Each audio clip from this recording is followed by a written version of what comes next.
So Walk Up Roslindale has emerged in the last probably 6 months in our neighborhood, and it's the result of an increasing number of people in our neighborhood who want to live either car-free or with one car per household. And Roslindale is a great place for that. We've actually got, as a neighborhood, pretty decent bones. So we're a streetcar suburb like much of the region. And we've got, a very compact core with a good commercial institutional sort of concentration. Great, pretty good transit access. We've got a bus to the Orange Line, and we've got 2 commuter rail stops. And it's lucky we have good bones. Like a lot of the region, we've forgotten those good bones for about 75 years. We prioritized the car. We, de-densified our core quite a bit in order to make cars work a little bit better. It hasn't worked out very well. And ultimately, bicycling and transit and walking have been afterthoughts, despite the fact that it's a pretty good neighborhood. So Vision Zero for us represents an inflection point now. We think it's time. It's clear that the city wants to move in this direction, and our neighborhood wants to take part in that. So we want to make it easier and it's sort of the convenient choice for people to live either car-free. And this is the farmers market in our neighborhood, which is actually a pretty decent farmers market. Come on down and see it. So the Gateway Path idea is one that's been kicking around a little bit in our neighborhood. It's not something Walk Up Roslindale came up with on our own, but it is something that we are very happily pushing forward. And it really focuses on a corridor in our neighborhood that goes between Forest Hills, south to Roslindale Square or Village, depending on how you like to treat things. And so Forest Hills is here, the Arboretum is here on the west, Forest Hill Cemetery is on the right. The Casey overpass has just come down. Big cheer for that. Woo! And we're very excited to see how that's going to turn out. So there are 2 purposes for our shared path, which will run around this corridor. One is to get us sort of off of Washington Street, which is a relatively inhospitable walking and biking street for those of you who have been on it. And we also want to create a new connection to the Arboretum. There are a couple of entrances to the Arboretum that come off of a section of Roslindale called Peters Hill, but they are relatively buried up a hill.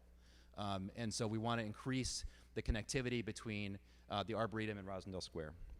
And we think this is going to help us with a number of issues. Helpfully on this slide, you can see that there's a $3.65 more per transit trip if you go on the commuter rail than if you go by bus between Forest Hills and Roslindale. It's a similar sort of Fairmont corridor issue where they've managed to succeed with fare equity. In Roslindale, we've got this issue that it jumps up quite a bit. And so to improve sort of the options for people, we think it'd be great to have a bike pedestrian path that would provide a better access. We think there's also a certain amount of equity involved here with the fact that the Arboretum at this moment, and I'll show a slide in a second, doesn't have great access from really this section of the neighborhood at all. You really don't know, because you're sort of blocked by the train tracks, that the Arboretum is literally right there.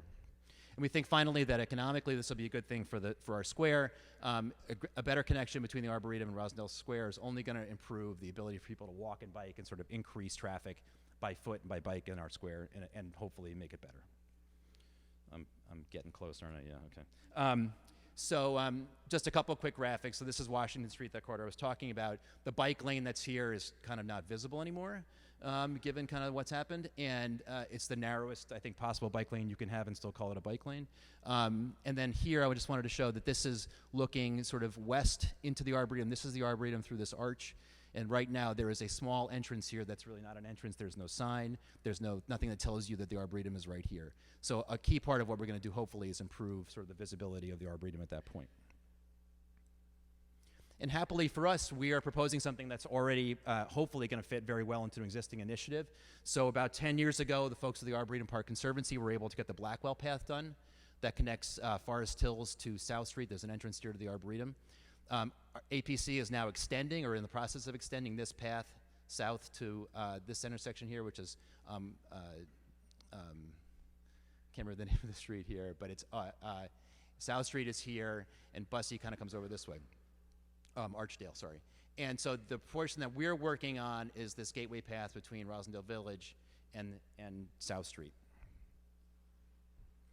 So the idea basically is to put in an entrance that would start at the commuter rail station to a new sort of gate at the Arboretum here, and then eventually have a connection that would improve that spot. So just a couple slides. This is interesting. So this is the existing condition looking north from the commuter rail station, and this is the way it's looked the entire time I've been in the neighborhood, about 15 years. The bike rack that's right there is actually now used. It's a couple years old now. The square itself would be off to the right.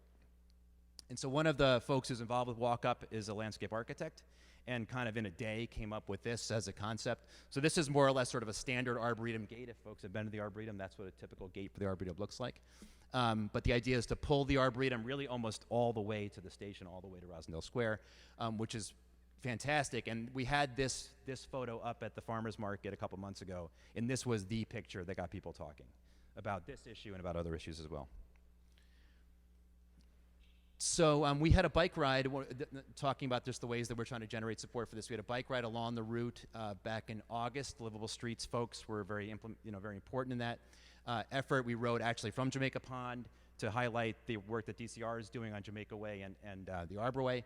And Stephanie Seskin, I think, was, hang on a second, I think that was like her second or third day. It's great to have her there.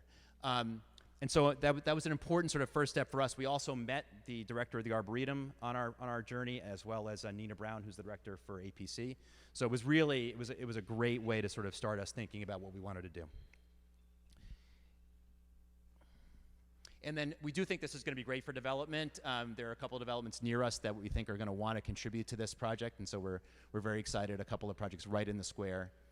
And then I do want to actually, so Emerald Network you mentioned, we asked Amber not to put us on this map, if Amber recalls, because we hadn't talked to neighbors yet. But I think it's time to put us on the map. I think we've done enough talking to folks, and we've actually talked to the people behind this. And so we're really excited that if you would add us to that, we're gonna keep moving forward. So thank you.